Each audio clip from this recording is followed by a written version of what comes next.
sillä ole mitään väliä siis. Tuottaa hyvät tänään täydellä.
That's my line. I'm not German, I'm French.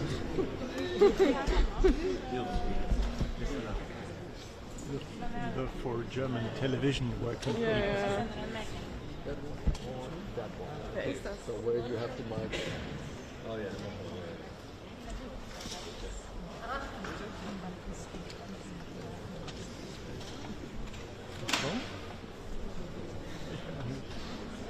Ich bis jetzt auch noch nichts hören. Das ist ja auch.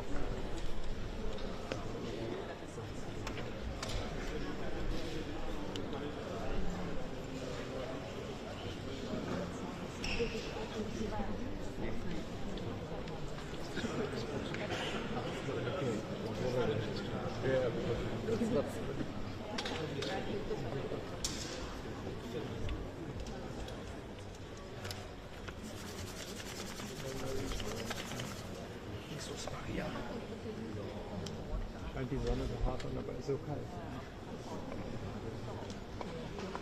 Das hatten wir ja schon einmal gemacht, amerikanische und NATO-Flagge nebeneinander. On the fly. Das ist nicht so lustig.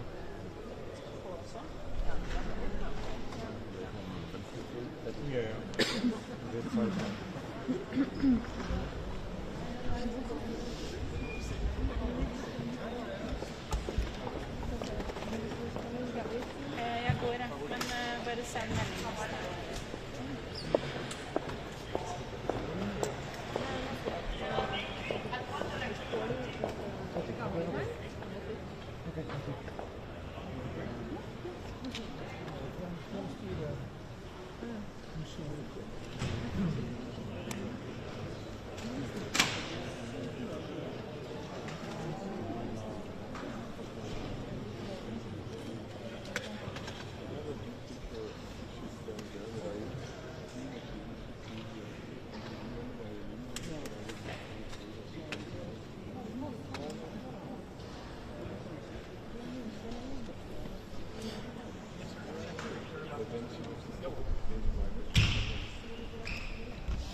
this week if you want.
Journalists also. Yeah, but right now, the police are coming out. No. Yeah, so can we finish it? And then we leave.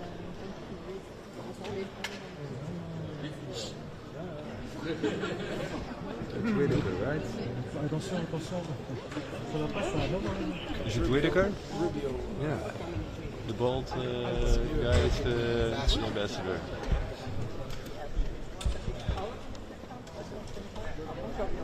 Left. So I'm very happy that Secretary Rubio has a first visit to NATO. I just met him last week in DC, so I'm very happy to welcome Rubio as well here. The most important is that we're now going to decide to increase the spendings from the European side to defense. Estonian government decided a month ago that we are going to increase our spendings for defense from the next year up to 5% at least. We probably do more because we are following the regional defense plans we adopted already during the Vilnius NATO summit. So I do expect that this discussion today as well, and then the summit in The Hague will be decisive, at least 3.5% of GDP for everybody. So I'm happy I see as well many European governments deciding to increase the defense spendings. So it is very crucial because Russia will remain a threat, and President Trump's message has been very clear, not now only, but even during the first period when he was in office. And also many other US presidents have said that Europe needs to invest more, and we understand that this is reality, and we do finally that. Of course, Estonia would have been more happy that these kind of decisions would have come like 10 years ago. But finally we are there, and it's very important. And of course the second topic is Ukraine. We need to continue to support Ukraine on military level. Also we need to tighten the sanctions. I'm happy there is a draft in US as well, which is dealing in Senate, which is dealing tightening the new sanctions for Russia as well, because unfortunately we don't see that Russia is able, and Putin wants to have any kind of ceasefire. And of course, he doesn't want any kind of peace, so we need to push Russia heavily.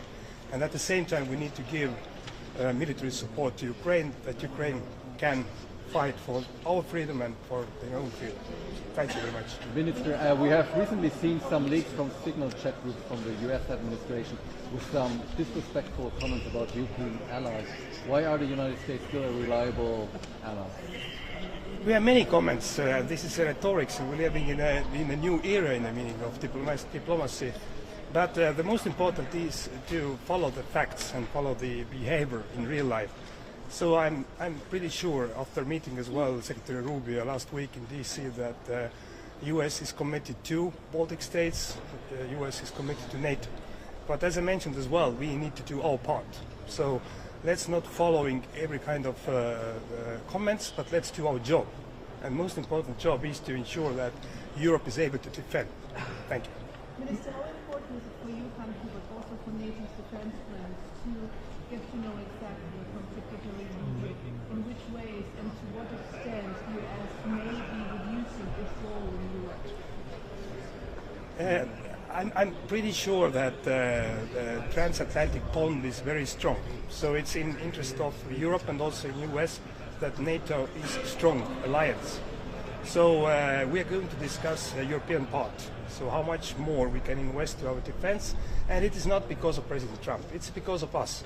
We see what Russia is doing right now, and has done already more than 3 years in Ukraine, and we see as well that there is no willingness from Putin to have any kind of peace. So Russia will remain a threat.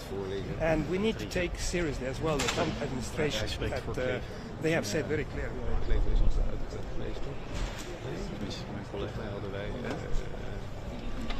Ik kreeg te horen dat ik moest laten leren. Verwacht je niet dat anderen? Ja, dat doe ik wel. Doe ik tarieven in Hongarije. Ja.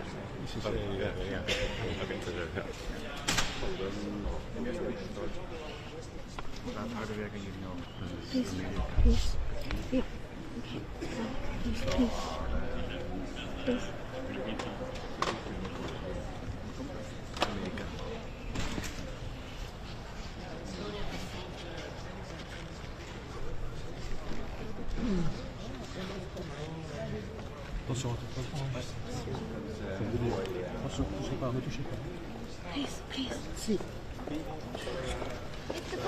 Good morning, Mr. Secretary. Would you like to come say hello? Hello. Good morning. Yeah, it can be on the table. It needs 15 member states to start the process to screen and also ask the regime that they need to change the behavior. Thank you very much.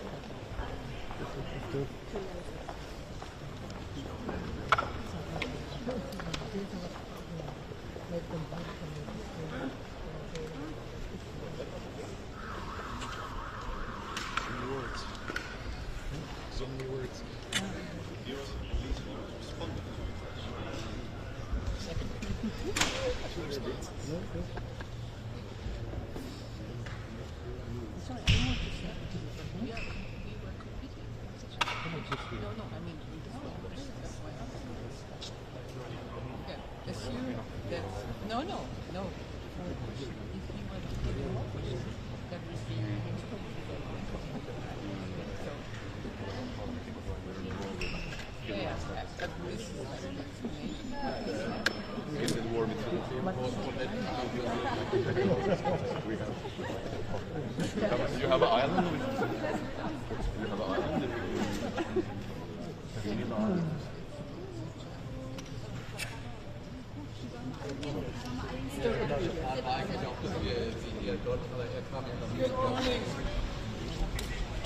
Good morning. Good morning. Would you mind? Sorry to interrupt your morning. I've just come back from Cambodia, so. Herr Bettel, die USA kommen jetzt wieder hierher mit mehr Forderungen an Europa, mehr zu tun. Muss Europa jetzt eigentlich alles tun, was die USA sagen, um die USA in der NATO und damit die Abschreckung aufrechtzuerhalten?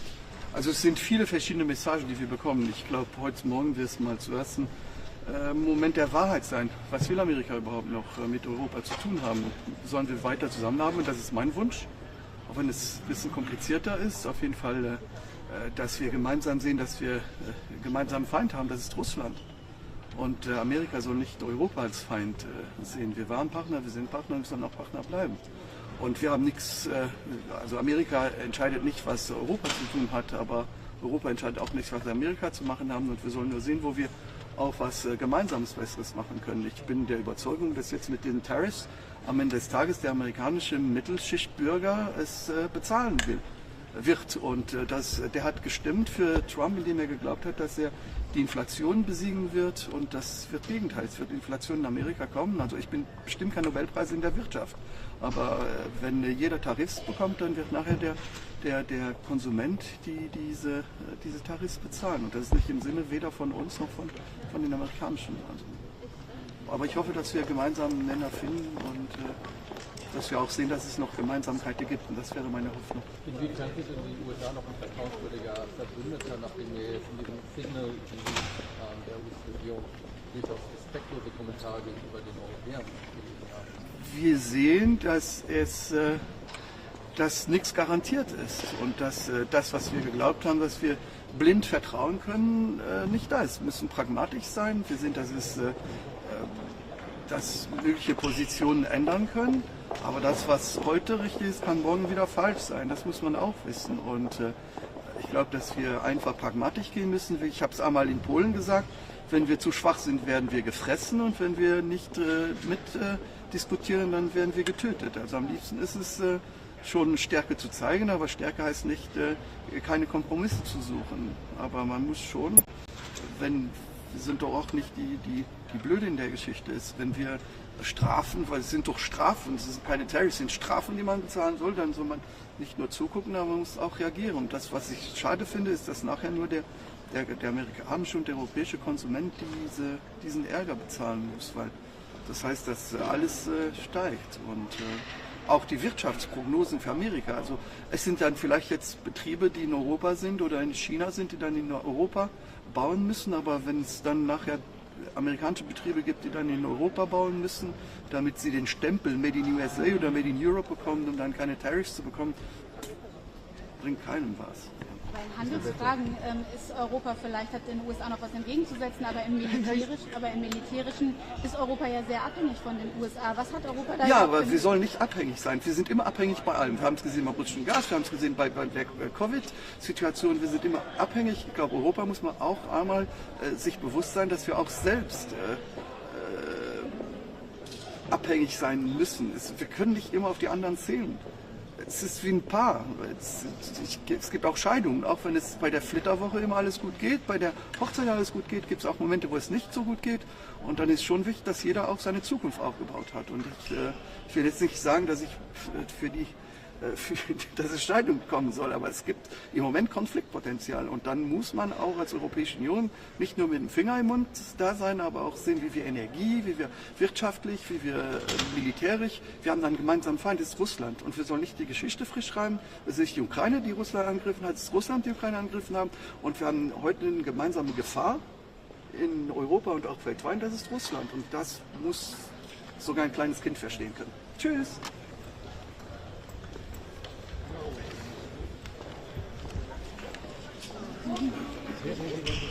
Good morning. From Norway side, I would like to say that as the founding father of this great alliance, we really care about its health and its togetherness in its ability to deliver. Our main message here today is that Russia is and will remain the defining threat for the alliance against the European and the North American members of the alliance, and we need to prepare not only for how to deal with the next stretch of the war on Ukraine, but also on what happens afterwards. And Russia management is very important for the alliance at this time and in the coming years. I was recently in Kharkiv in eastern Ukraine, very close to the front, a city under daily attack, and it was yet another reminder of the resilience and the stamina of the Ukrainian people, of its population, of its government. They need all the support they can get. And as we move into a situation where there can be conversations on ceasefire and maybe even on peace, it is adamant for all of us that this will be a peace that is just for Ukraine in alliance with the key international principles, and that it can be a lasting peace that we can be able to guarantee so that we will not just see a pause in the fighting. So that's my first message. My second of three messages is that it's heartening to see that the Europeans in NATO are now showing a stronger will than I would say ever before in strengthening their defence base, investments in defence, procurement, building a strong European defence base. The cooperation with the European Union is critically important. Norway has recently entered into a strategic partnership with the European Union, not because we will find our collective defence there, because that firmly and resoundly rests in NATO, but because we need to get our act together and be more efficient in our production, innovation and procurement in Europe. So build a strong European defence base is part of the answer. And my third message is that this is not a meeting about trade. There are many issues to be discussed in other fora, but it shall be remembered, And it must be remembered that it is important now to preserve Allied unity. It's important to understand that we grow faster and better together. That if we want to build resources for a stronger defense, we need to have economic growth, and protectionism will not do us any good. And the founding fathers of this alliance in 1949, they recognized that in Article 2 of the NATO treaty, the North Atlantic Treaty, where it says that we should foster good economic collaboration and refrain from using economic coercive measures against each other. And that's an important part of the treaty, which I think is good to remind us all about in these very days. So I look forward to a meeting. I look forward to working with Marco Rubio and the representatives of the new American administration. It will be very interesting to hear the report on how the pre-talks are going on in Saudi Arabia and what we can do as an alliance and as individual members in order to support the path to peace in Ukraine, but also how to manage our main defining threat in the future. Thank you. What's it like watching your neighbor and ally Denmark being bullied over territory because of resources? I mean, to be frank, you're a Nordic country with lots of attractive financial resources as well. What's it like for you to watch that happen? So Norway has, together with all the Nordic countries and the European Union, also been very clear in putting our support behind the Kingdom of Denmark. The Kingdom of Denmark consists of Denmark as such, the Faroe Islands and Greenland, and whatever issue they have internally to the Kingdom of Denmark is up to them and not up to anybody else, and we support sovereign integrity of the Kingdom of Denmark, and this is also one of the principles on which this alliance is formed. Is the U.S. still a reliable partner for NATO? We recognize that the U.S. government has been clear in saying that they stand by NATO, they stand by Article 5, and this is critically important. We believe it is important for Europeans and North Americans alike to have this alliance, and particularly in a world where we see authoritarian powers rising elsewhere, when we see new geopolitical tensions growing, we need to continue to invest in the very important and hard-won insight that was shaped in the late 40s after the catastrophe of the Second World War and the mismanagement of the 1930s, that we are much stronger together than each on our own. And this will be very much also our commitment to continue building this alliance, and I hope that will be shared on both sides of the Atlantic. Do you think it's justified to have a higher defense budget for European allies because they have some catching up to do, or should it be the same for the US and its allies? We will have discussions now in the coming days, weeks and months up to the summit, and this will also be about our shared commitment to spend more, but also to spend more smartly. I have, in the one of my previous capacities was Minister of Defense, and I know that defense money is easy to spend, but it is really important to make sure you spend them smartly, for instance, on having fewer systems, larger series of systems, of vehicles and ships and planes and so on, and that we also have the critical enablers. So it's both about how much we spend and also how we spend them smartly and spend them together, which again takes me back to the close European cooperation on building a stronger defense base. And I'm not commenting on the numbers because these are things we will be discussing inside. Minister, with all the turbulence, is Norway thinking about joining the EU? Norway is the most connected non-member. This is our view, but also the European Commission's view. We have a European Economic Agreement, and we have 100 other connections to the EU and work closely with them. What is most important for us is that the EU succeeds in building, in maintaining the values and principles that is embedded in the treaties, but also increasing its competitiveness, and we will contribute to that. And then people are discussing these questions, but right now this is the focus of the government. Thank you.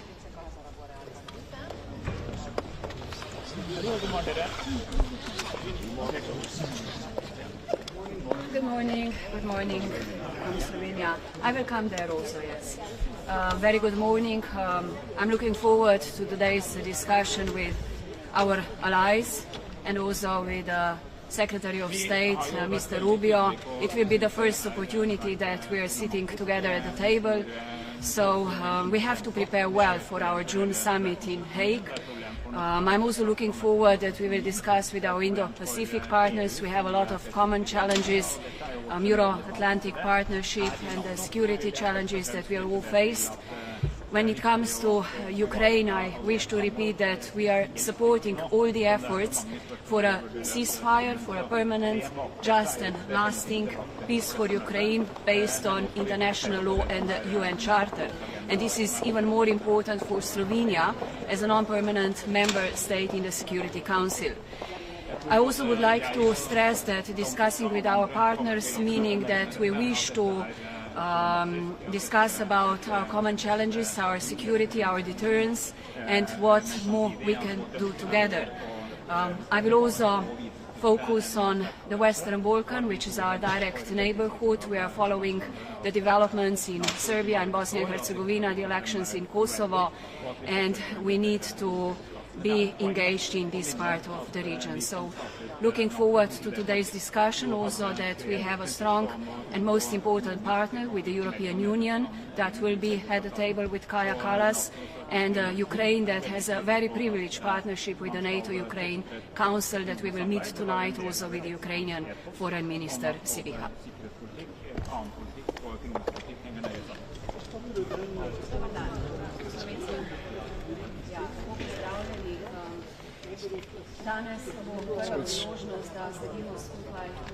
It's a pleasure to be at the meeting of NATO foreign ministers.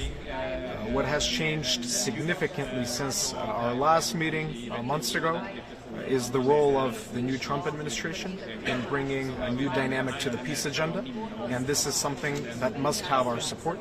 We must all work for peace. I think that we have other issues that will be at the forefront of the agenda as well. We will be discussing our collective resilience. We will be discussing what we must do as NATO, as an alliance, as individual member states to stimulate further defense spending, to stimulate investment in our defense industries. We will also have very active engagement with like-minded countries from the Indo-Pacific. We will have engagement with the Ukrainian Foreign Minister, with High Representative Kallas, who will also be joining us. So I think it will be a great opportunity to speak about the issues at the forefront of the political security discussions going on a global level. One of the things that I will personally engage very deeply on is the stability of the Western Balkans. There is huge necessity for investment, further investment in stability in the Western Balkans, and our nation is ready and prepared to give further impetus and further qualitative input in being a security provider for the region where we live and where our nation functions. Thank you.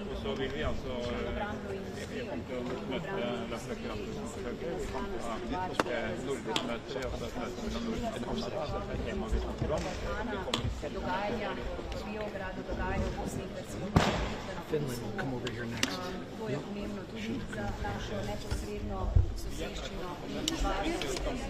There she comes.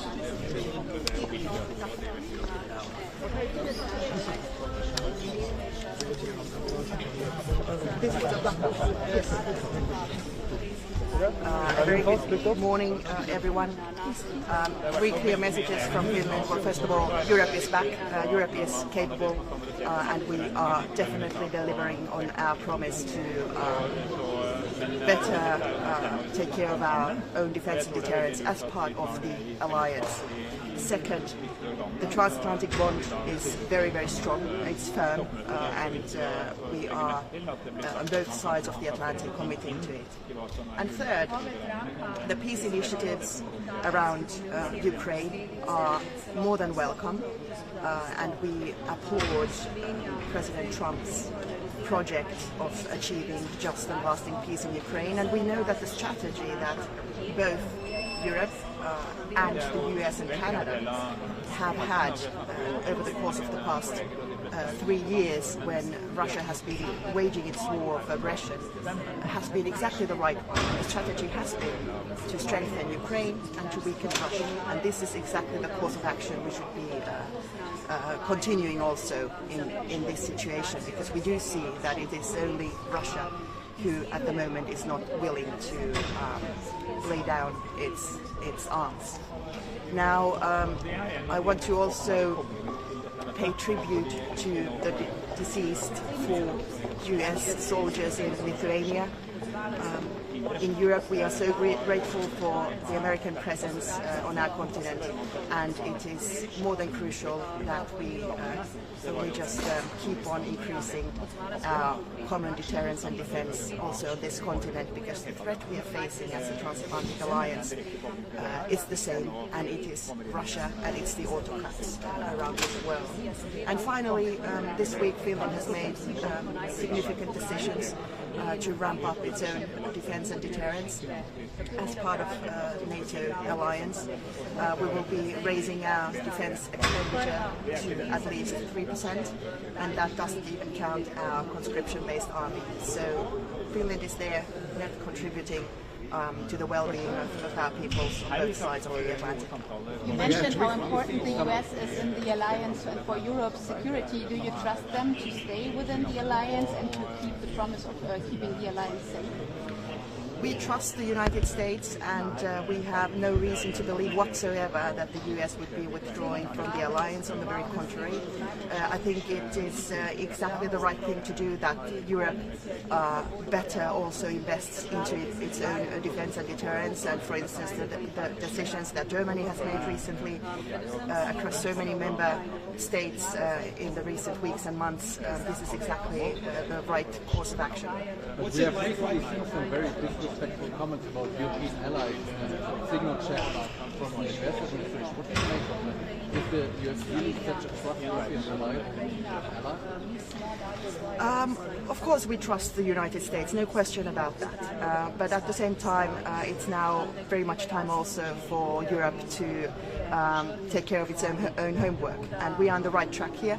We are ramping up our defense, our deterrence, our defense industry, and at the same time we are also aiding Ukraine. And this is so important, not just for Europe, but essentially for the prevalence of the free world. So Europe is... We see dramatically backsliding in adaptation of this new repressive legislation. Your estimation of the situation, how do you see the break of this political and We deplore the situation in Georgia, and we observe that the Georgian people would have wanted to stay on track towards becoming someday members in the European Union, and most definitely, reforming their country into a true democracy based on human rights and the rule of law. And as the international community, we must do everything we can in our power to help the Georgian people. What's it like watching your neighbor and fellow ally Denmark being bullied over territory? I'm sure that the increased focus on the Arctic, which has now shown through in so many comments from the US as well, is a good thing. And as NATO, we are prepared to take on that task. At the same time, of course, it is extremely important to note that as NATO, we are able to do that, and there's no reason to, say any rude things to each other. And I think the course of action that Denmark has been having on this is exactly the right one, and we support Arctic security in NATO. You mentioned the transatlantic bond being strong, but what's your message to Secretary Rubio today after the tariff announcement from his president? Sorry, I didn't hear that. What's your message to Secretary Rubio after his president's tariff announcement last week? He said the transatlantic bond was strong, but it doesn't seem so this morning.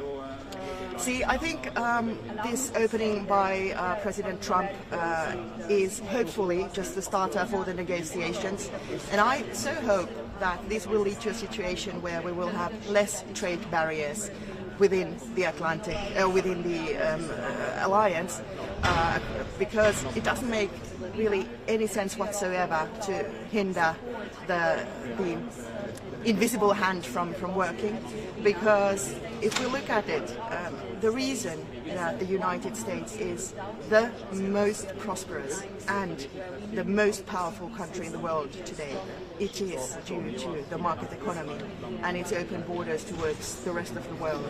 So I'm sure that we will go back to that situation and especially between friends and allies. So Europe is ramping up its defense spending. Do you think it's justified to have to request a higher target for European allies than for the US itself, because they have some catching up to do? Well, I think it's extremely important that we as Europe can better carry our own weight and whatever is needed. I think it's even not so much, it's not so important to concentrate on the share of the GDP, because of course then it matters a lot how large your GDP is. And if we engage in a trade war, then the GDP goes down on both sides of the Atlantic, which is very deplorable. So we very much should focus on really the true capabilities which can be deployed as part of NATO's defense plans. And of course, we should also be looking at, some figures so that we can compare between member states. But yes, Europe should be ramping up, and this is exactly what we are doing right now. Thank you so much.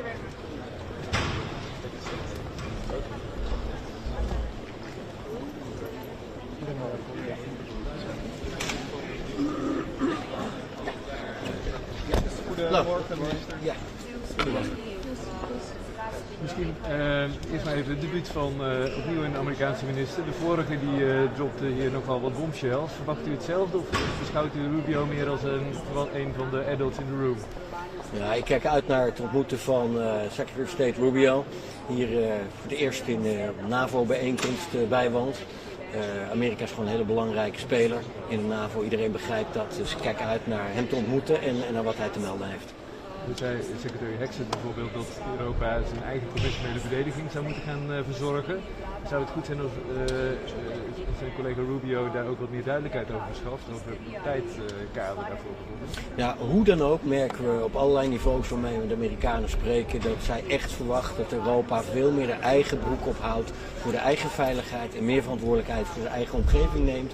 En dat heeft ook heel veel ermee te maken dat de VS zich in toenemende mate op Azië richt, met name op China en China als de grote opponent ziet.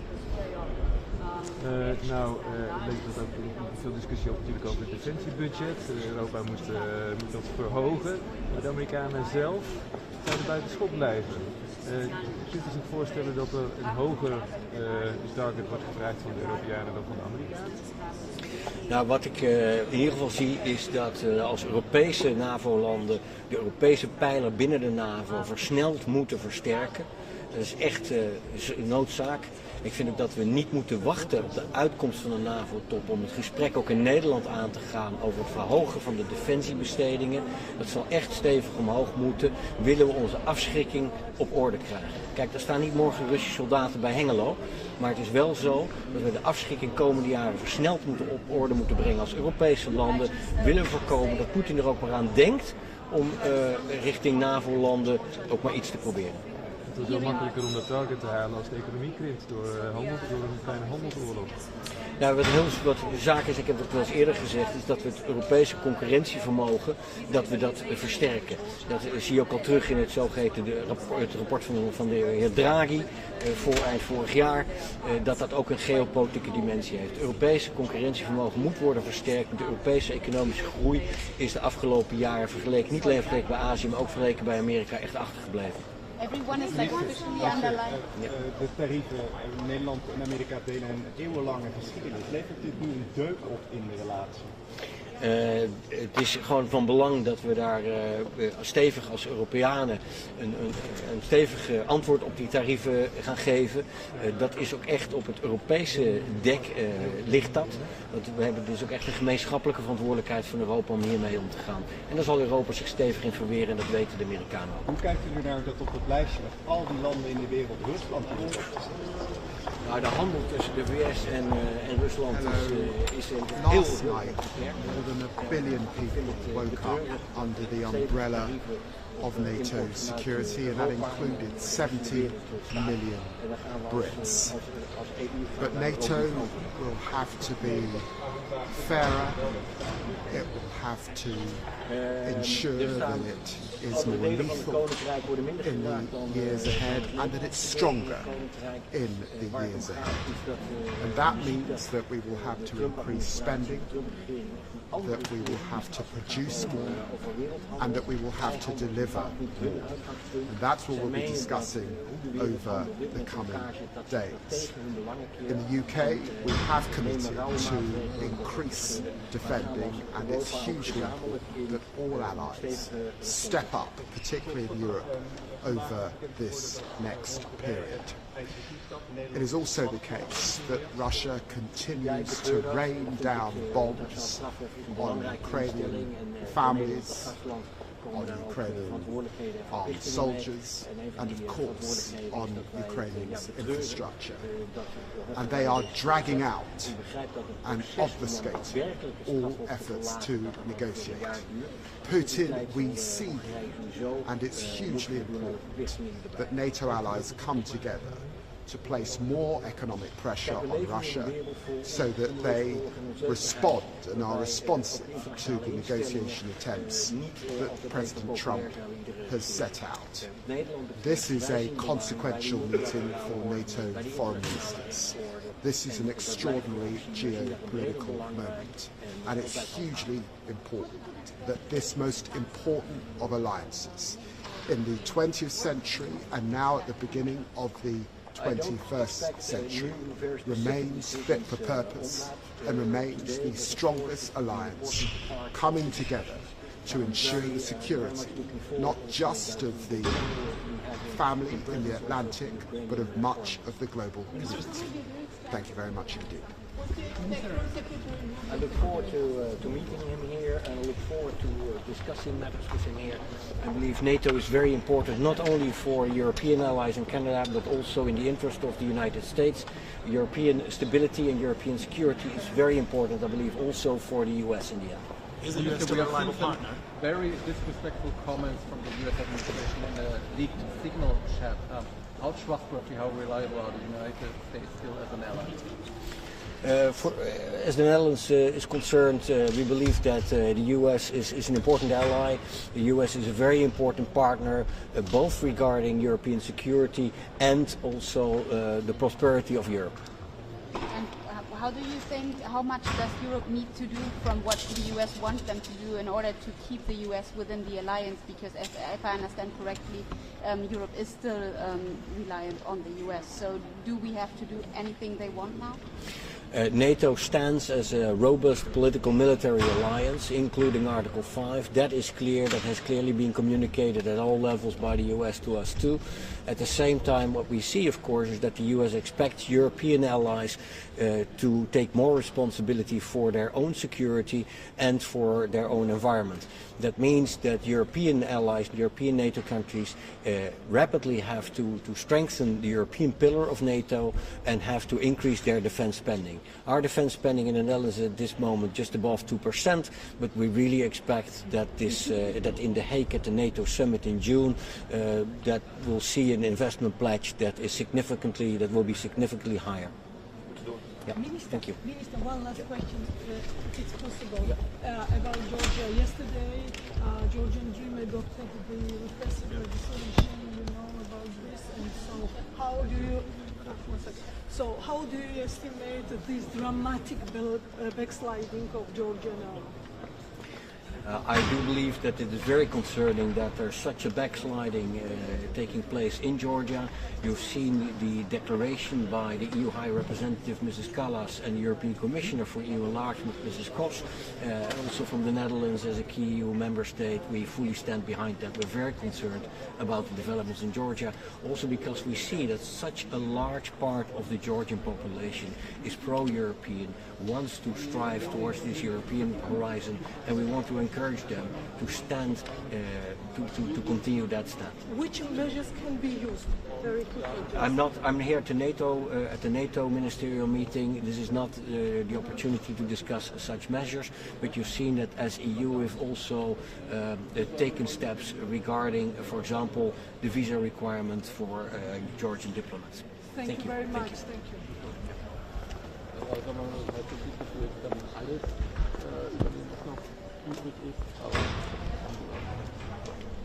Ja, genau. Ja, genau. Bei dir sind alle Karten verweisen. Ja, genau. Gut, bitte. Ciao. Bonjour, ladies and gentlemen. No?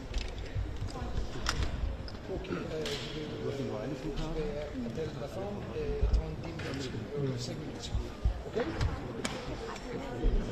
Alles gut.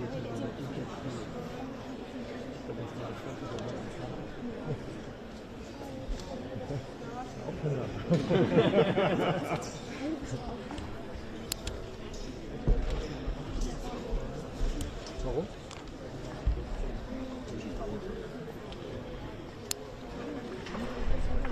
Da hinten noch an einem Graben. Ich nehme das nächste Mal so eine aufschlagbare Taste mit. Das ist so Nieten, wo man so Luft reinmacht. Am besten weißt du diese Werbemännchen, die mit Ja, genau sowas. Das ist ein Klasse, was zum Rausnehmen. Da kann man im Tag dann Luft reinmachen und das lege ich dann hier drin. Und dann legt man das dann auf. Ja. Oder so eine kleine Drohne dran, das ist spät. Wenn du jetzt an Studentin wie beim Vorfahren mit dem noch ankommen, dann zu der Pose. Das ist eine super Idee. Das Bei bringe Anna ich passt es morgen, auch von der Größe. morgen bei der Sitzung bringe ich mal. Ich sag auch nicht, woher die Idee kommt. So auf allen Vieren. Zunge raushängen. Nur würden auch zwei aufeinander Das ist Ressourcenverschwendung.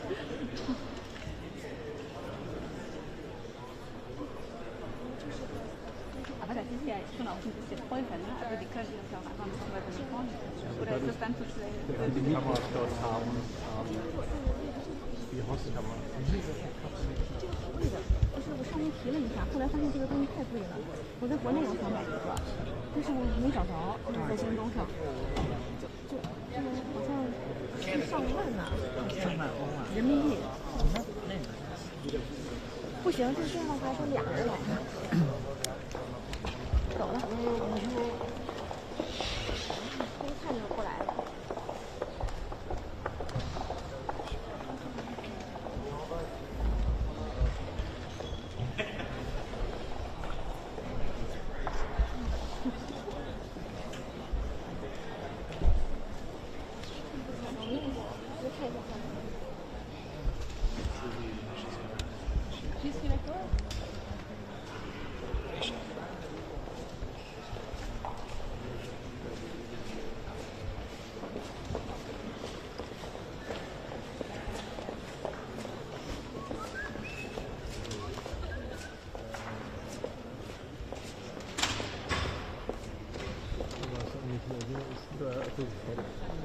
Aber wer von der regelmäßigen Platz?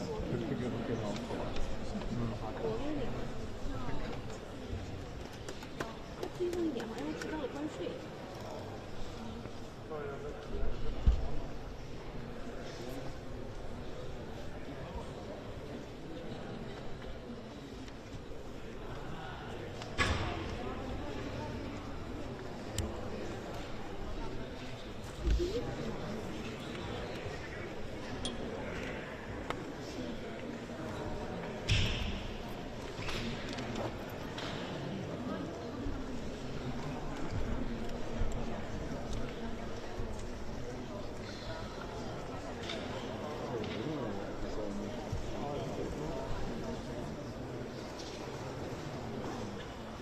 Mit den Griechen.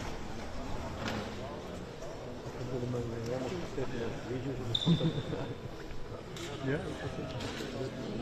Der Türke wäre doch noch ganz gut. Türke habe ich auch nur einmal erlebt, wenn wir Asselborn hatten. Und dann kam der Türke an Asselborn und hat ihn so reingezogen in den Motor und dann hatten wir einen türkischen Drosten. Also das war über den Der wird den Teufel tun, sich hier in Brüssel den Journalisten stellen. Wobei türkisches CNN ist hier. Naja.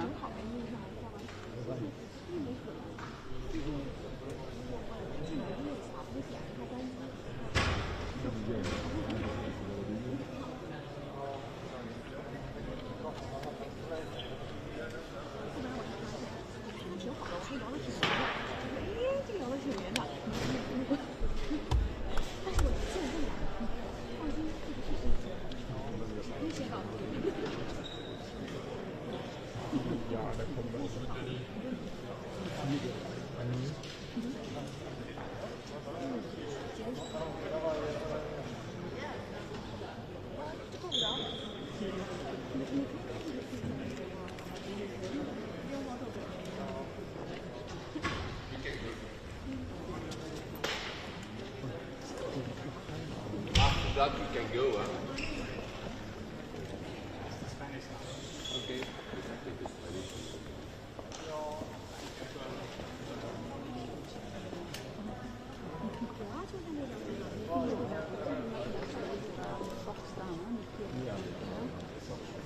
Deswegen muss man doch überprüft haben. Das ist genau, das ist ja das, was ich suche. Und Rutte war alleine, aber von hier auf der Seite. Genau. Rutte war noch der Litauer. Der Litauer war auch richtig scharf drin. Stärker zeigen. Das war ja alle so. Aber sie haben Also ich war bei dem Dienst, war auch noch relativ am Anfang.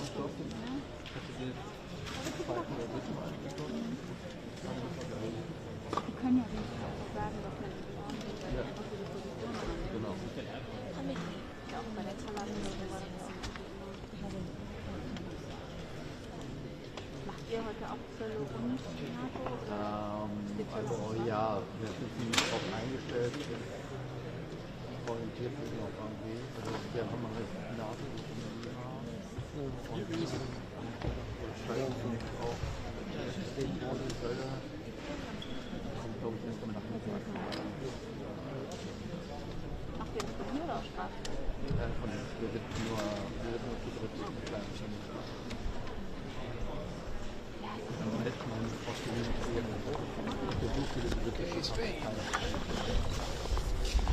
Good morning, Minister. Good morning. Going first to the Spanish press. Oh, das ist viel zu weit weg.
This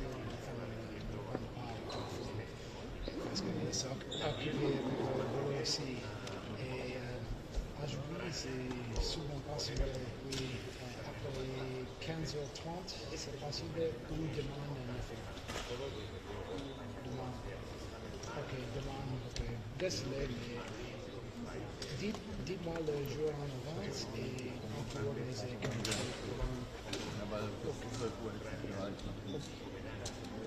Ok, on va profiter du soleil, désolé.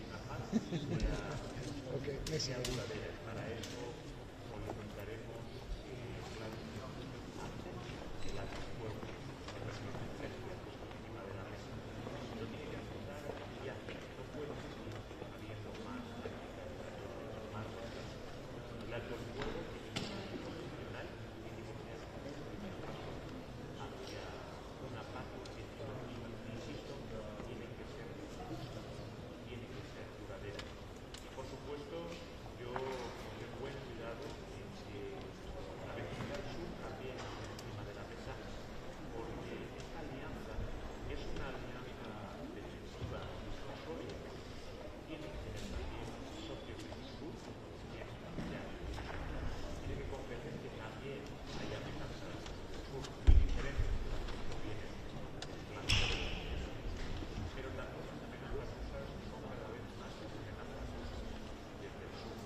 Hello, good morning.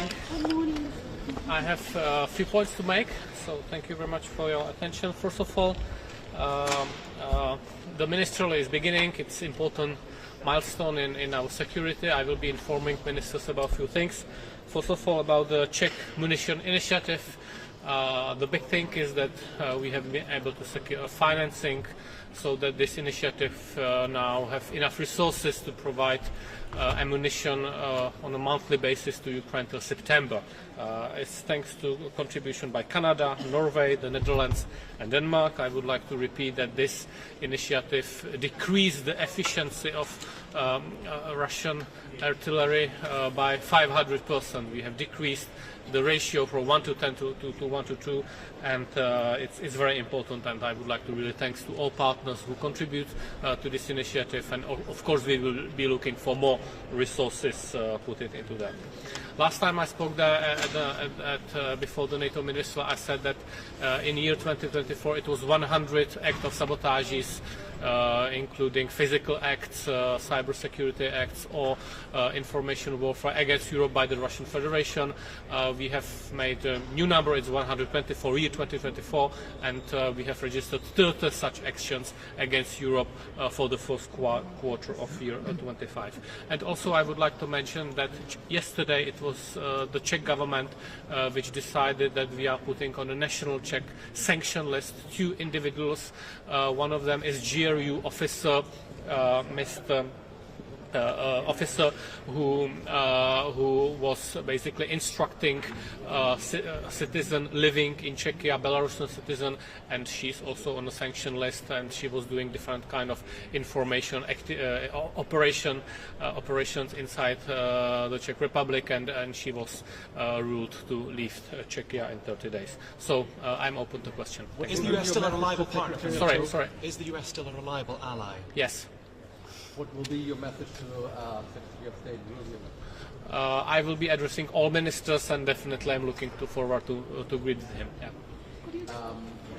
Could you explain how your initiative with ammunition works with kind of colorful initiative about 2 million ammunition shells? So the Czech Republic delivered, the Czech Republic's industry delivered 1.5 million rounds of ammunition to Ukraine last year. 500,000 of that was large caliber ammunition, or 155 millimeters, 152 millimeters. So I think it's fully working in full line. You know, we need to deliver this material to Ukraine so it can defend against Putin's war of imperial conquest. Do you think that the alliance can trust on the US? Again? Do you think that the alliance can trust that the US would stand by the alliance, for example, if Article 5 was activated? I have never ever heard anything about Article 5 which would concern me from the American side, so I trust them. Yeah. You just said that the US will still be a reliable ally, but we have seen nevertheless recently leaks from a signal chat with very disrespectful comments about Ukraine from the US administration. So can you explain at least why you still believe that the US are reliable? Because they have never ever said anything against NATO commitments. That's what I am building up my faith. Of course, I read the political situation, I read the statement, but we need to increase our military spending. I think the situation calls for it. Can European countries increase their military spending, though, while the US puts all these extra tariffs on, potentially hurting the European My economy? government decided that we will increase military expenditures up to 3% of GDP till 2030. We can do it. It's not easy, but we have to do it. Not if, but we have to. Because the US requested from Europe? Because Russia is trying to destroy us. Okay, thank you very much. Goodbye.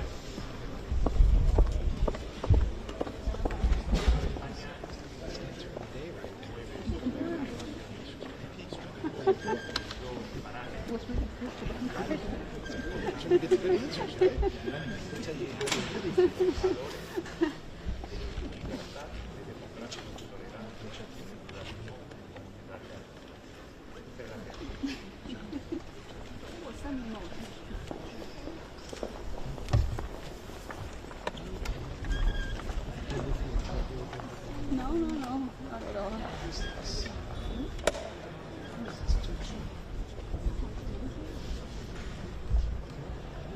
哎呀，他刚才差点我说，我都不好意思了。不是，我不是要问别人的问题，他一直在看着我说，然后我只能检查一下我的电话。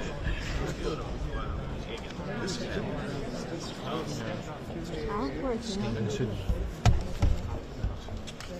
哎，快站我这儿吧，就站我这儿吧，可以，虽然我也录不上。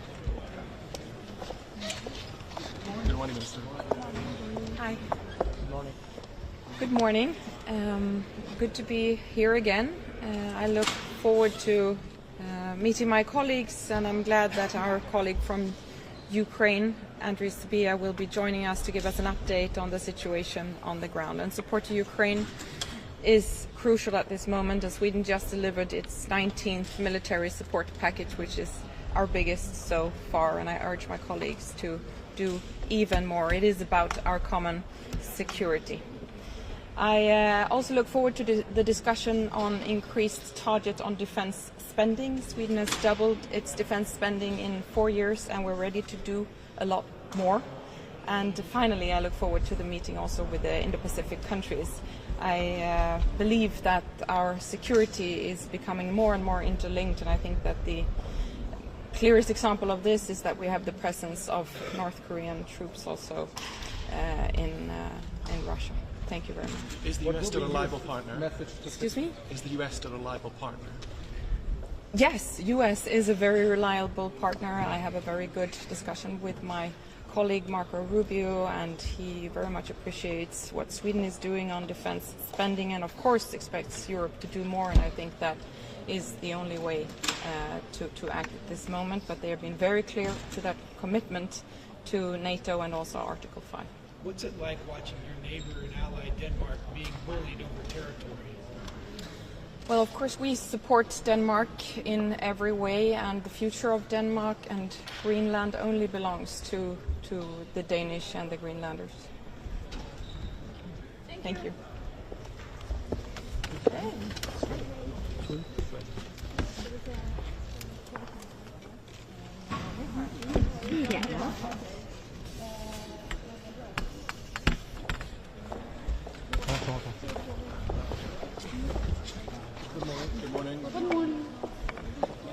Good morning. I'm Baiva Graja, Latvia's foreign minister. It's good to be back at NATO. And today we have quite a tough agenda, which will be continued tomorrow.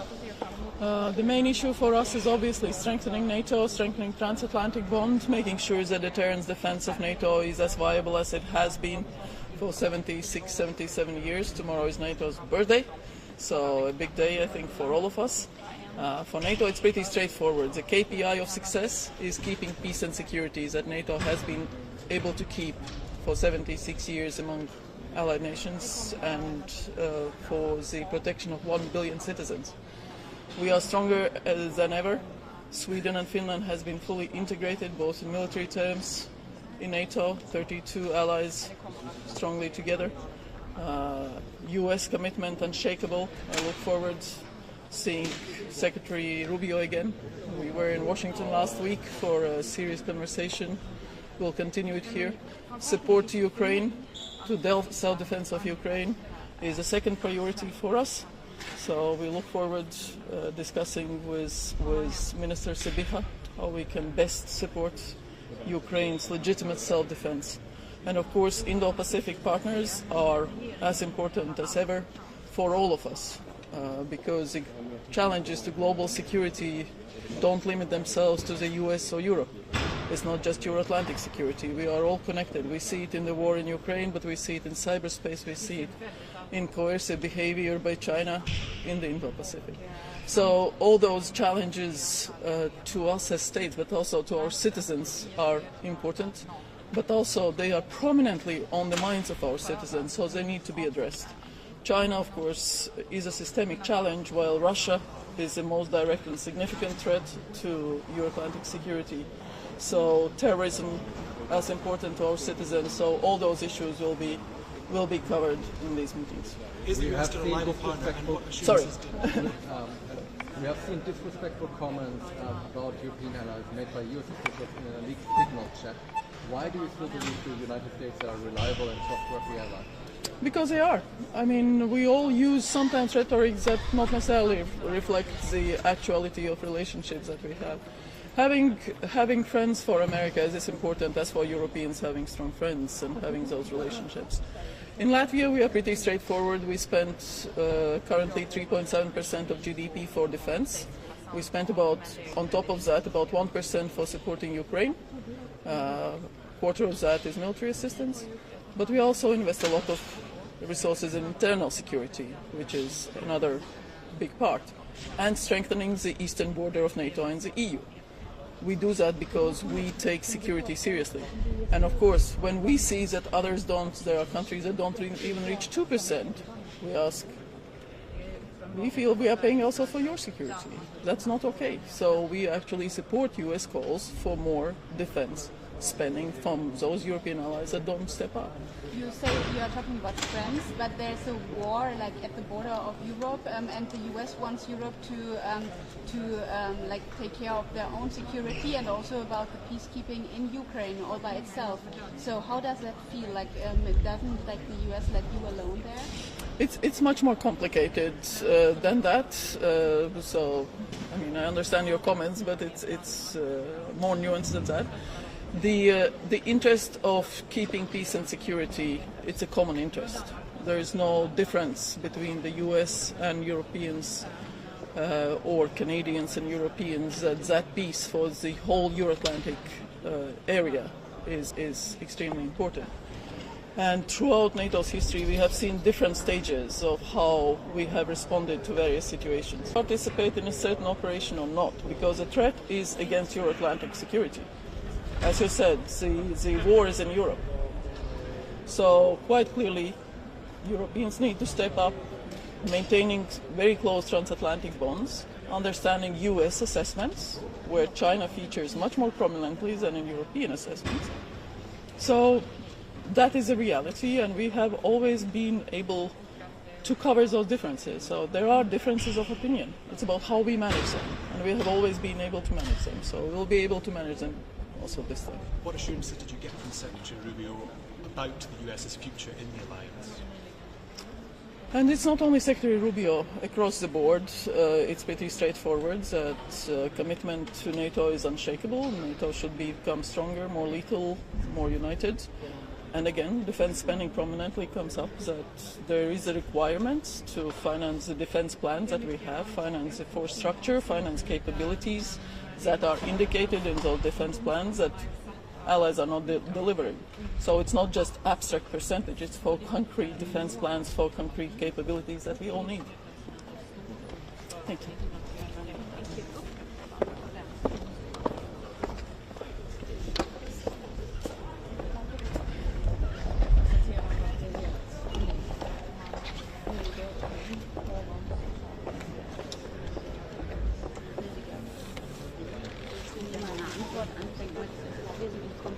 Dann weiß man es genauso.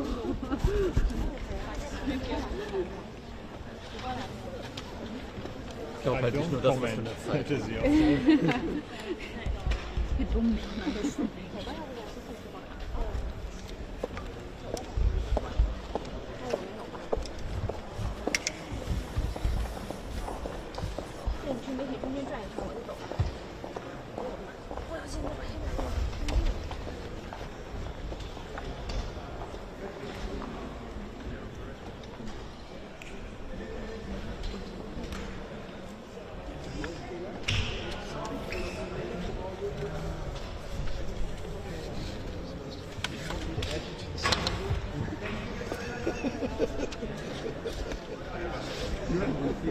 Or was it you?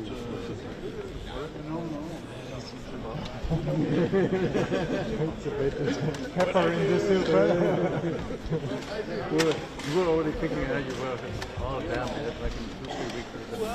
You know what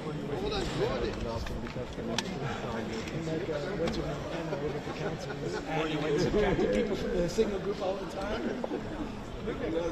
Like, remove.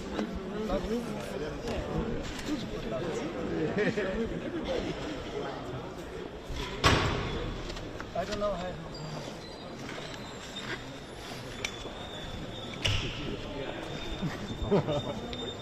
Go back to shout.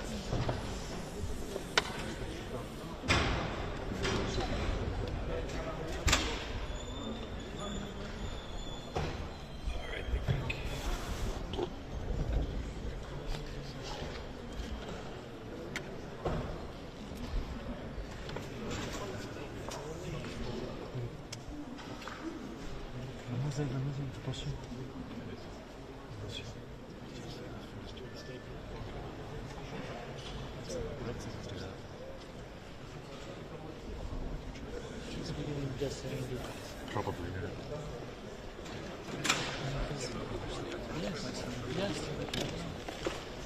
Good morning. Good morning. How are you? Thank you. Please allow me to speak in Greek, and I'm sorry for this. Apologies. Σήμερα έχουμε μια κρίσιμη διάσκεψη των Υπουργών Εξωτερικών του ΝΑΤΟ σε μια ιδιαίτερα σημαντική συγκυρία για την ανθρωπότητα. Ο πόλεμος στην Ουκρανία εξακολουθεί να έχει βαριές συνέπειες, ένας πόλεμος που δεν αφορά μόνο την περιοχή, αλλά αφορά συνολικά την παγκόσμια σταθερότητα και την αρχιτεκτονική ασφαλεία. Θα πρέπει να υπάρξει άμεση κατάπαυση στην Ουκρανία, η οποία θα διασφαλίζει τη βιωσιμότητα, την εδαφική ακεραιότητα και την κυριαρχία της Ουκρανίας και βεβαίως θα έχει την Ουκρανία ως μέρος της συζήτησης για την επίλυσή του. Ιδιαίτερα σημαντική θα είναι η συζήτηση για την νότια γειτονία, την Βόρεια Αφρική, τη Μέση Ανατολή και την περιοχή του Σαχέλ. Πρόκειται για την πιο ευάλωτη περιοχή σήμερα παγκοσμίως, πλήττεται από πολλαπλές ανθρωπιστικές κρίσεις και πολέμους. Θα πρέπει να διασφαλιστεί η ειρήνη και η ευημερία των λαών, έτσι ώστε να μπορεί η περιοχή να αποκτήσει τη σταθερότητα η οποία είναι αναγκαία για το παγκόσμιο περιβάλλον. Η Ελλάδα έχει ιδιαίτερη ευαισθησία στα ζητήματα τα οποία αφορούν την παράτυπη μετανάστευση και την ελευθερία της ναυσιπλοείας και τα ζητήματα αυτά θα τεθούν από τη χώρα μας στο πλαίσιο της συζήτησης που θα ακολουθήσει. Η συζήτηση επίσης θα επικεντρωθεί στα ζητήματα της περιφερειακής συνεργασίας με τις χώρες του Ινδοειρηνικού. Πρόκειται για μια σημαντική συνεργασία η οποία θα αφορά την κυβερνοασφάλεια, τις υβριδικές απειλές αλλά και όλες τις άλλες απειλές οι οποίες αυτή τη στιγμή πλήττουν την παγκόσμια οικονομία και την παγκόσμια ασφάλεια. Πριν από 69 στις 4 Απριλίου του 1949, σαν αύριο, υπογράφηκε η συνθήκη του Βορειοατλαντικού Συμφώνου. Μαζί με τον Οργανισμό Ηνωμένων Εθνών και την Ευρωπαϊκή Ένωση αποτέλεσε στην πραγματικότητα τη βασική δομή πάνω στην οποία οικοδομήθηκε η παγκόσμια αρχιτεκτονική ασφαλείας για δεκαετίες. Είναι εξαιρετικά σημαντικό να διατηρηθεί ο δεσμός αυτός ακέραιος, έτσι ώστε να πορευτούμε από κοινού σε ένα εξαιρετικά σύνθετο περιβάλλον με μεγάλες γεωπολιτικές μεταβολές. Είναι σημαντικό να διατηρήσουμε τόσο τις κοινές μας αξίες, τις κοινές μας παραδοχές σε ό,τι αφορά τα ζητήματα ασφαλείας, αλλά επιπλέον να στηρίξουμε και μια οικονομία η οποία θα είναι ευημερούσα στο παγκόσμιο περιβάλλον. Η επιβολή μονομερών περιορισμών σε ό,τι αφορά την κίνηση εμπορευμάτων δεν κατατείνει στην οικονομική ασφάλεια. Τα όποια προβλήματα τα οποία υπάρχουν σε σχέση με το παγκόσμιο εμπόριο μεταξύ συμμάχων θα πρέπει πρωτίστως να επιλύονται επί τη βάση της αμοιβαίας κατανόησης και του διαλόγου. Η Ελλάδα θα τηρήσει μια δημιουργική στάση υπέρ της αυτονομίας της Ευρωπαϊκής Ένωσης και υπέρ της διατλαντικής συνεργασίας και θα επιδιώξουμε με κάθε μέσο να συνεργαστούμε ωφέλιμα προς το κοινό καλό και συμφέρον. Σας ευχαριστώ πολύ.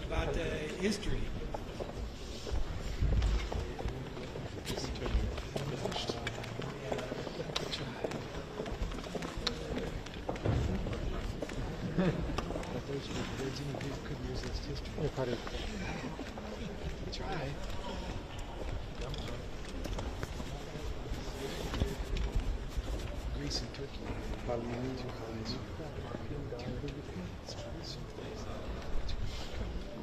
What the rules were for that in the alliance, and that was an active topic.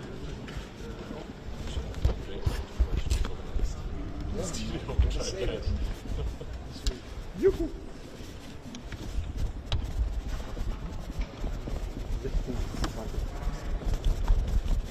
Feuer.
Meine Stelle endlich mal zum Einsatz. Ich seit Jahren an meinem Rucksack mit rumschleppen.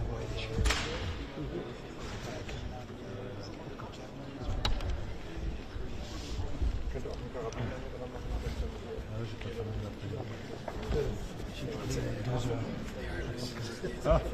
The camera doesn't have an in-between. It's either too dark or too bright. Ich kaufe einfach 3 Karabiner und lasse von tauschen wieder Yeah, and then it leaves you with the anonymous face. Ja, genau. You'd have a background Aber on Anleihen fire. klingt so wie, du machst eine WhatsApp-Gruppe auf.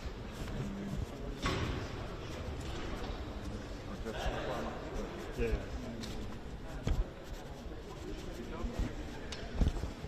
Oder man macht es einfach hier dran, weil wir brauchen den großen Rucksack brauchen wir es nicht. Dann haben wir es am Gerät.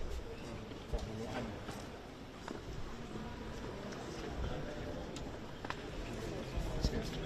Schon wieder?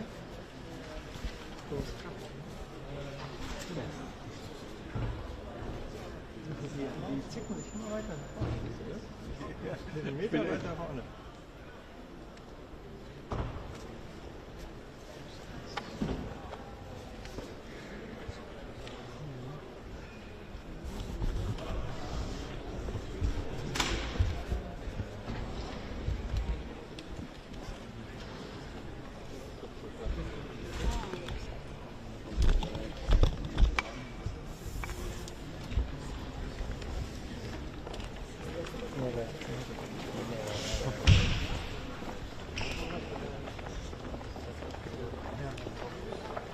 Good morning, sir.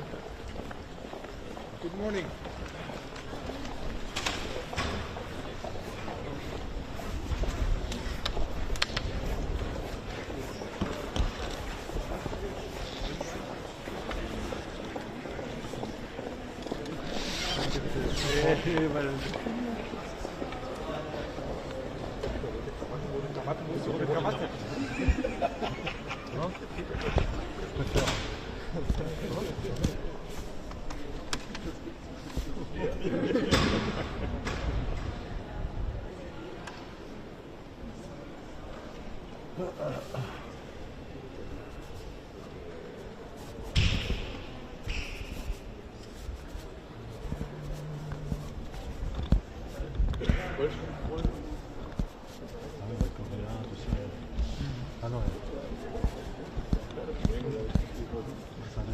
Ich bin ganz hinten, ich stehe ganz hinten. Aber die sind irgendwie locker heute. Ja.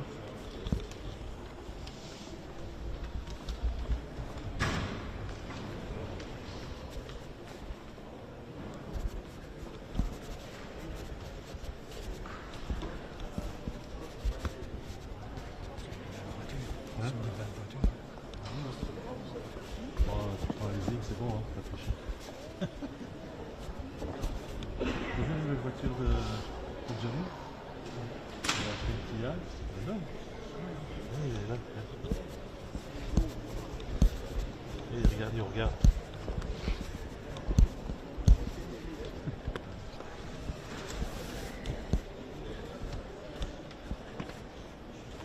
Bon, qu'est-ce qu'on attend encore? Si Eric est là, je peux quelque chose.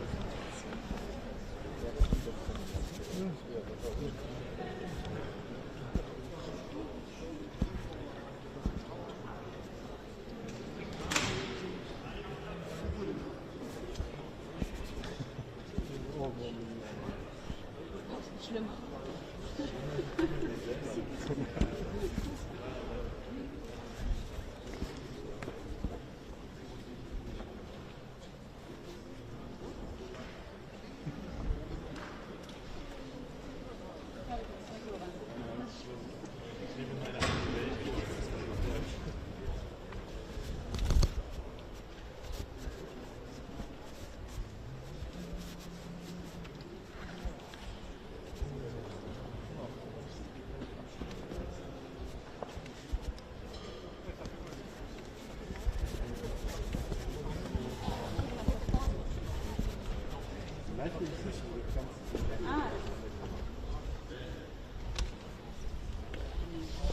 Die hängt hier ab.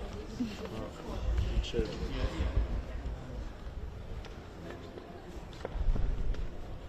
Macht er doch trotzdem noch immer was drüber, oder? So? Hast du ja vorher aus dem Studio was gehört oder vom ZDF Studio was gehört? Alarm? Was macht ein Telefon? So, also. Okay. Ein bisschen die Beziehung aufbringen. Freundschaftliche Verhältnisse statt Síguenos.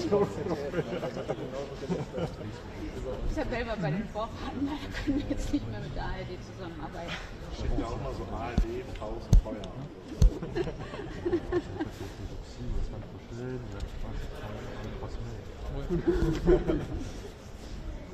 Whiny.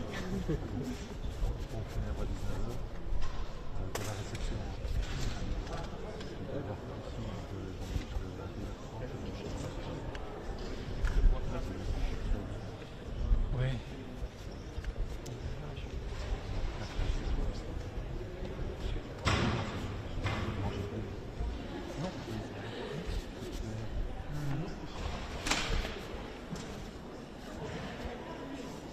Ja, aber nicht hinter den Angeln. Ne?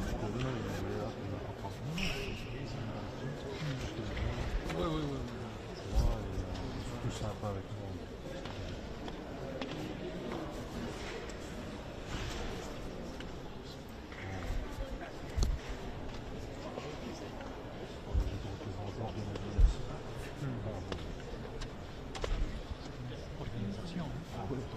Deux heures de temps.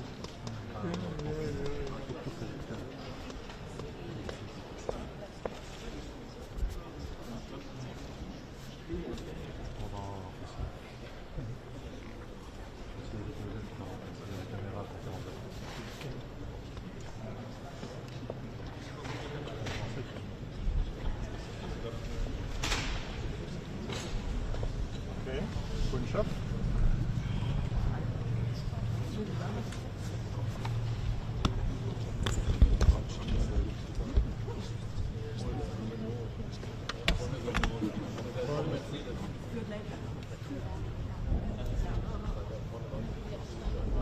Tu veux mettre ta caméra dans l'autre sens? Wir nehmen es trotzdem. Excuse-moi.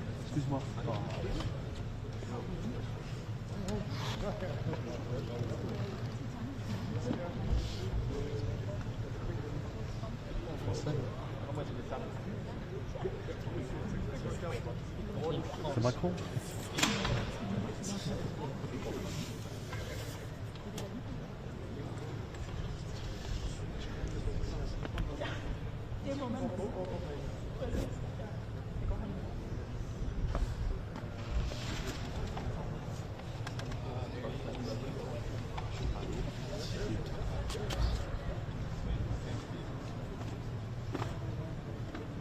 Ah oui, je le connais, ouais. Il y a un handshake, oder?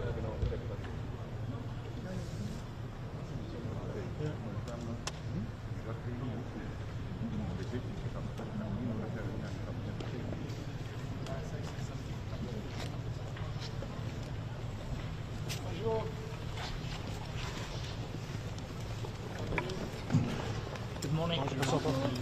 Bonjour à toutes et tous. Face au temps troublé que nous traversons, face au nouveau désordre mondial qui s'installe, plus que jamais les membres de notre alliance doivent faire preuve d'une solidarité sans faille. Solidarité d'abord vis-à-vis de l'Ukraine, puisqu'aujourd'hui le seul obstacle à la paix, c'est la Russie. Et ça n'est certainement pas l'Ukraine, puisqu'il y a 3 semaines, les Ukrainiens ont consenti, et c'est un compromis courageux, à accepter la proposition de cessez-le-feu sans condition qui leur était faite par les États-Unis d'Amérique. Et depuis 3 semaines, nous avons vu Vladimir Poutine multiplier les manœuvres dilatoires, poursuivre ses frappes sur les infrastructures énergétiques et poursuivre ses crimes de guerre. Il appartient désormais à la Russie de dire si oui ou non elle souhaite un cessez-le-feu. J'irai même un peu plus loin. La Russie doit aux États-Unis d'Amérique, qui se sont engagés pour parvenir à un cessez-le-feu, une réponse. C'est stop ou encore. Solidarité face à la menace que représente aujourd'hui la Russie, et qui est une menace pour l'ensemble des membres de notre alliance, au nord comme au sud, et à l'est comme à l'ouest.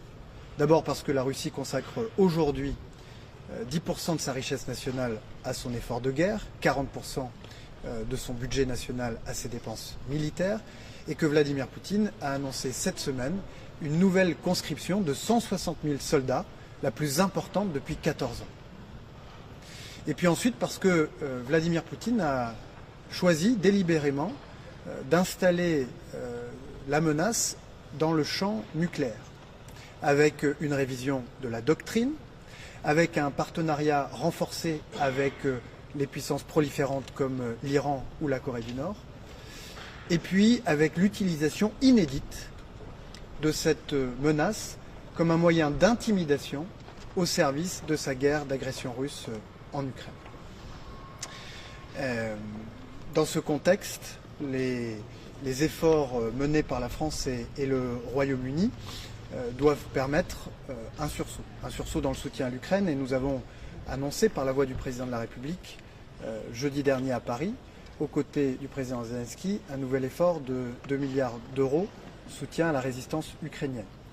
La réunion des chefs d'État et de gouvernement conviée par le président de la République à Paris a permis d'aboutir à un accord sur un travail conjoint pour soutenir l'effort américain et préparer les conditions d'une surveillance du cessez-le-feu une fois qu'il aura été trouvé. Et puis au-delà, les membres de cette coalition de puissances volontaires et capables ont souhaité, pour certaines d'entre elles, préparer les conditions d'une force de réassurance qui, le moment venu, pourra permettre à ce qu'un accord de paix qui sera conclu entre l'Ukraine et la Russie puisse être véritablement durable. Et ce sera d'ailleurs l'objet du déplacement cette fin de semaine des chefs des armées français et britanniques en Ukraine. L'objectif, c'est bien parvenir à la fin de cette guerre d'agression et à créer les conditions pour que la souveraineté et l'intégrité territoriale de l'Ukraine soient durablement respectées.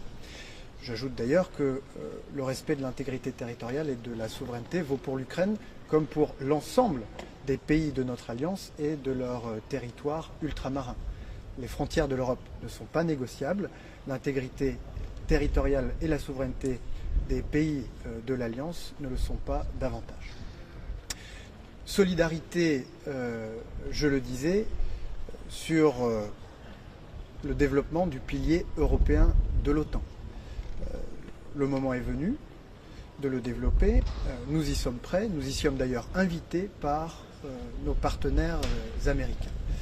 Nous y sommes prêts. Nous sommes prêts en réalité à un double relèvement. Le relèvement de la part de nos dépenses militaires dans notre richesse nationale et le relèvement de la part européenne dans les dépenses militaires européennes. Premier relèvement, je le disais, la part de nos dépenses militaires dans notre richesse nationale. Au niveau national, nous sommes parvenus, grâce à 2 lois de programmation militaire voulues par le président de la République, à atteindre le seuil des 2% de la richesse nationale consacrée à notre effort militaire. Et le président de la République a fixé un objectif de 3 à 3,5%. Et nous nous préparons à le faire. 3,5%, c'est à peu près le niveau des dépenses militaires américaines. Le deuxième relèvement, celui de la part européenne des dépenses militaires européennes, c'est aussi l'un des objectifs que nous nous sommes fixés au niveau européen avec le livre blanc sur la défense, avec les décisions récentes du Conseil européen. Nous sommes aujourd'hui à peu près à 50% de part européenne des dépenses militaires. Nos partenaires américains sont à peu près à 100% de part américaine des dépenses militaires américaines. Nous avons donc des marges de progrès considérables pour développer cette part européenne dans nos dépenses militaires.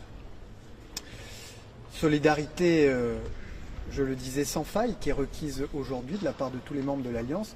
Solidarité qui est néanmoins éprouvée par les décisions qui ont été prises et annoncées hier par le président Trump avec l'application des droits de douane réciproques qui auront des conséquences négatives sur l'économie américaine comme sur les économies de l'ensemble des membres de l'Alliance. C'est le cas d'ailleurs de l'économie européenne et le président de la République recevra aujourd'hui à 16 h les représentants des filières concernées pour évaluer les conséquences de ces décisions. L'Union européenne répondra, elle le fera dans un premier temps dès la semaine prochaine, en réplique aux droits de douane qui ont déjà été appliqués il y a quelques semaines par les États-Unis sur l'acier et l'aluminium. Et puis elle engagera, elle l'a déjà dit, des consultations pour prendre le cas échéant de nouvelles mesures à la suite des droits de douane réciproques qui ont été appliqués hier soir.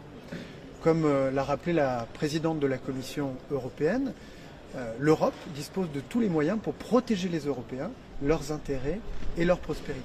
Nous avons développé ces dernières années des instruments puissants de défense commerciale pour le faire. Mais notre réponse ne sera à la hauteur que si elle est unitaire, si les Européens font preuve d'unité. C'est ainsi qu'ils pourront entrer en position de force dans les négociations lorsqu'elles s'ouvriront au bénéfice de la prospérité européenne. Merci à toutes et tous. Est-ce que la France serait prête à laisser tomber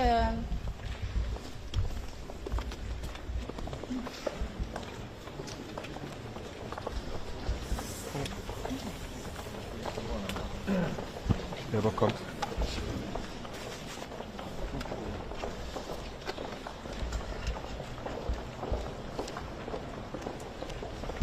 Good morning. The German Foreign Minister will make her statement in German. Die deutsche Außenministerin auf Deutsch. Außenministerin. Einen schönen guten Tag. Die NATO ist ein kraftvolles Orchester und kein Soloakt. In einer gemeinsamen Symphonie entsteht unsere Stärke für Sicherheit. Einer für alle und alle für einen. Das hat diese Verteidigungsallianz über 75 Jahre stark gemacht und dazu geführt, dass wir die stärkste Verteidigungsallianz für unsere eigene Sicherheit und für unseren Frieden sind. Und das gilt erst recht in diesen Zeiten. Daher bereiten wir hier den Haager Gipfel der NATO-Staaten intensiv vor. Dabei sind 4 Punkte besonders wichtig. Erstens, Europa übernimmt mehr Verantwortung für unsere eigene Sicherheit und für die Sicherheit des transatlantischen Bündnisses. Wir nehmen dafür weitere finanzielle Mittel in die Hand. Viele Staaten werden so 3% ihres BIPs mindestens erreichen, gerade auch Deutschland. Wir haben ein riesen Finanzpaket auf den Weg gebracht, abgesichert durch eine Änderung unserer eigenen Verfassung, um in unsere Sicherheit und die transatlantische Sicherheit zu investieren. Das macht deutlich, we Europeans are bold and we will be bold also in the future. Ich habe gerade in der Ukraine und in Moldau, wovon ich gerade zurückgekommen bin, noch einmal mehr als deutlich zu spüren bekommen. Russland bedroht jeden Tag und jede Nacht den Frieden und die Sicherheit diesseits und jenseits des Atlantiks. Deswegen werden wir als NATO-Partner insgesamt den europäischen Sicherheitspfeiler weiter ausbauen. 800 Milliarden Euro über 4 Jahre stärken unsere eigene Sicherheit. Denn klar ist, die Bedrohung geht von Putins Russland aus, und zwar eine Bedrohung für uns alle. Zuallererst heißt es natürlich, die Ukraine weiter massiv zu unterstützen. Auch deswegen war ich selber als deutsche Außenministerin in der Ukraine, um zu unterstreichen, dass die bisherige Bundesregierung und ebenso die neue Bundesregierung ohne Wenn und Aber an der Seite der Ukraine steht, weil die Ukraine unseren Frieden in Freiheit für Europa sichert. Auch hier hat sich erneut gezeigt, Frieden wird es nur durch gemeinsame Stärke geben.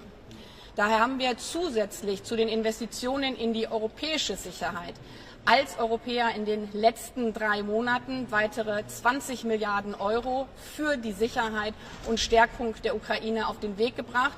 Auch hier spielt Deutschland eine entscheidende Rolle mit weiteren 3 Milliarden Euro, was bedeutet, dass wir dieses Jahr allein für die Ukraine 7 Milliarden Euro zur Verfügung stellen.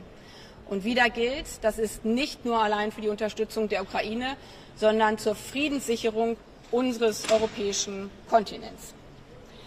Der 4. Punkt ist auch zentral für den Haager Gipfel. Sicherheit in Europa, Sicherheit des transatlantischen Bündnisses bedeutet vor allen Dingen auch starke Partner zu haben, nicht nur mit Blick auf den Atlantik, über den Atlantik in beide Richtungen, sondern gerade auch mit Blick auf den Indopazifik. Daher gilt, die Bündnisstärke weiter auszubauen, indem wir gemeinsame Antworten für die regelbasierte internationale Ordnung finden, gerade mit unseren Partnern des Indo-Pazifiks, weil auch hier wir gemeinsam erleben, dass unser Einstehen für die gemeinsamen Regeln uns gemeinsam stärker macht und schützt vor Aggressionen von Russlands, aber auch dem aggressiven Agieren Chinas, wie wir es gerade erneut auch im Indo-Pazifik durch Übungen erlebt haben. In diesem Sinne sind das 2 wichtige Tage hier der Außenministerinnen und Außenminister. Die NATO ist stark, wenn wir gemeinsam von einem Blatt singen. Die NATO war immer stark, weil wir verstanden haben, dass die Sicherheit des einen auch die Sicherheit des anderen ist. Und in dem Sinne werden wir als NATO-Partner weiter die nächsten Monate und Jahre gestalten. Die USA erweisen sich immer weiter als unzuverlässiger Partner, jetzt gestern neu mit den Zöllen. Reagiert die EU hier geschlossen genug und auch stark genug mit dem Abwarten? Natürlich hat diese Frage heute Morgen jetzt ein bisschen auch den Auftakt hier mit überlagert, weil wirtschaftliche Sicherheit ein Teil von unserer aller Sicherheit insgesamt ist. Das sehen wir ja auch an der hybriden Kriegsführung von Putin, dass wir Fragen der wirtschaftlichen Sicherheit nicht trennen können mit Blick auf unsere eigene Sicherheit. Daher ist für uns als Europäer klar, dieser Tag ist kein Tag der Liberation, erst recht nicht für die Amerikanerinnen und Amerikaner, sondern für Amerika, für die Verbraucherinnen und Verbraucher bedeuten diese Zölle vor allen Dingen ein Tag der Inflation. Für Europa ist es aber ein Tag der Unity.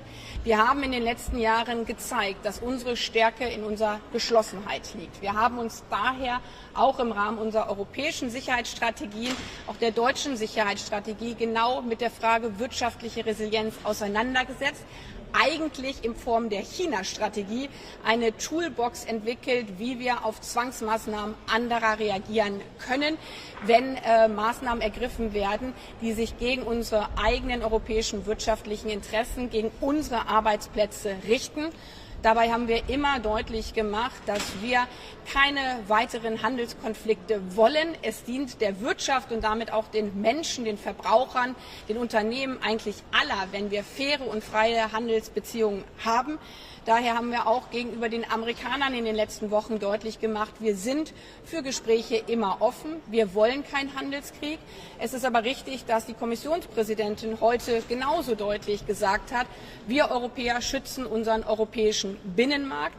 Der europäische Binnenmarkt ist unsere Stärke, erst recht mit unserer Toolbox, die wir jetzt entwickelt haben, zu Gegenmaßnahmen, wenn andere unseren gemeinsamen Binnenmarkt gefährden wollen. Wir sind 450 Millionen Menschen im europäischen Binnenmarkt mit einer Wirtschaft, die volle Kraft hat.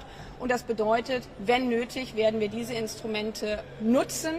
Und auch hier zeigt sich, wie wichtig die Arbeit der letzten Jahre war, des Bündnisausbaus, weil wir als Europäer gerade auch unsere Freihandelsbeziehungen zu so vielen anderen Partnern auf der Welt, gerade auch wieder im indopazifischen Raum, aber auch Neuseeland, Australien weiter ausgebaut haben. Und die allermeisten Staaten auf dieser Welt sind nicht nur interessiert an fairen Sicherheitsregeln, sondern eben auch an fairen und freien Handelsbeziehungen. Und in diesem Sinne ist Europa, obwohl das heute für die Weltwirtschaft ein absolut schlechter Tag ist, ist Europa stark aufgestellt, um sich selber zu schützen. Frau Außenministerin, Russland steht als eines der wenigen Länder nicht auf der Zölleliste von Trump. Wie können Sie sich das erklären? Und eine kurze zweite Frage, wenn Sie erlauben. Netanyahu soll nicht festgenommen werden in Ungarn. Vielmehr will Ungarn aus dem Internationalen Strafgerichtshof austreten. Wie weit schwächt das den Strafgerichtshof von Ungarn? Das ist ein schlechter Tag für das Völkerstrafrecht.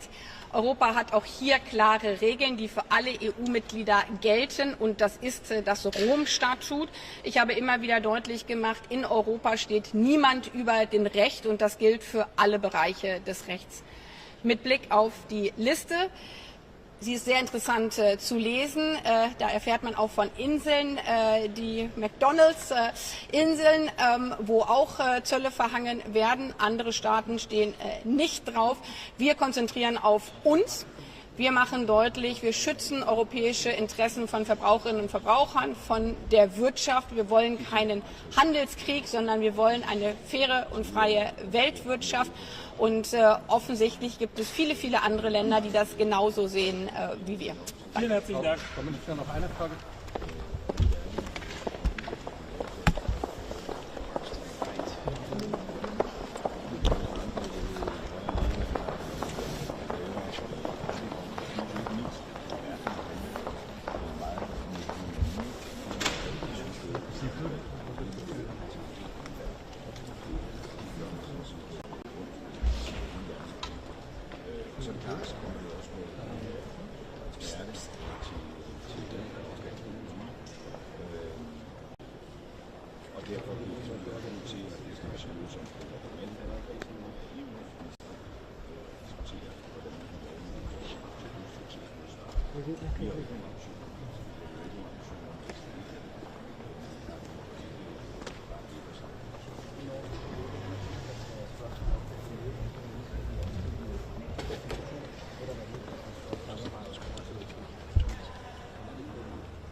Ja, altså det har vi i hvert fald planer til.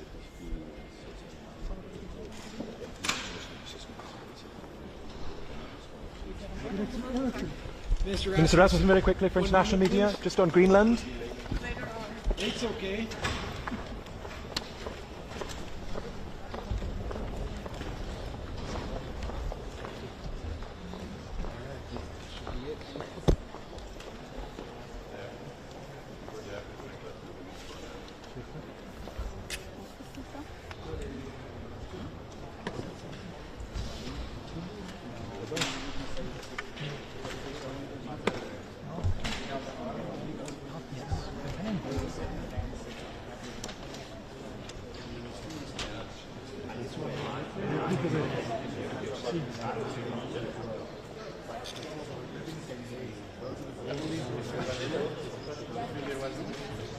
Yes.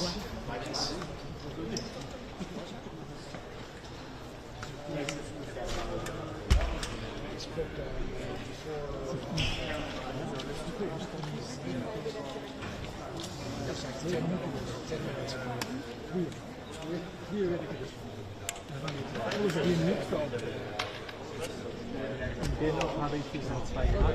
Das heißt, wenn du gleich merkst, das ist alles Murks. Merkst du wahrscheinlich erst im Studio, ne? Okay. Du fährst jetzt ins Studio. Ich bleibe noch kurz hier, treffe mich noch mit dem anderen Team, glaube ich. Ich muss auch noch einen Aufsager machen. Yes, and then I'll do wenn die sich gleich melden, dann rufe ich euch an. Okay. Ja.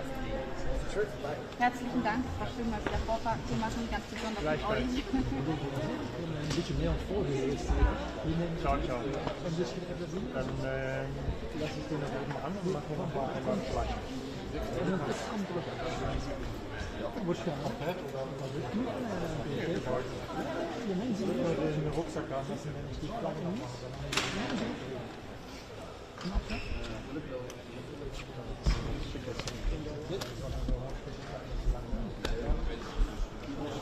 Nochmal später machen. Ich hätte jetzt auch gedacht, ich mache es jetzt, bevor der... Ich mach's jetzt und dann... You sound old today. Hello, gentlemen. I have to ask you to go out, please. Yeah, it's done here.